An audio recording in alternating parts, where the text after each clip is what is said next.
Hello guys, mag-practice tayo ng exercise and stretching. Let's go.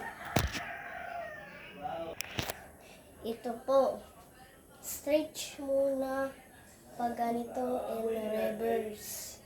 Yung kabila naman, stretch mo yung pa-reverse.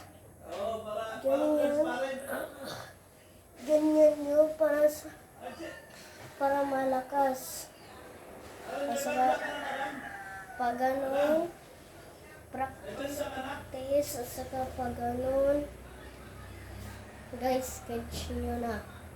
Ito, ganyan, hanggang tuhod, at saka sipa mo ganyan, hanggang 20 lang, ganyan, at saka ganyan, para sa inyo makakatulong sa exercise.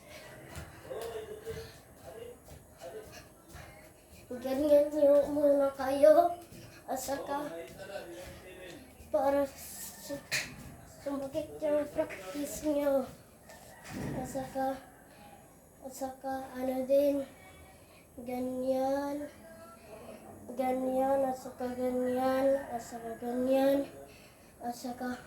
ganyan. Try nyo na.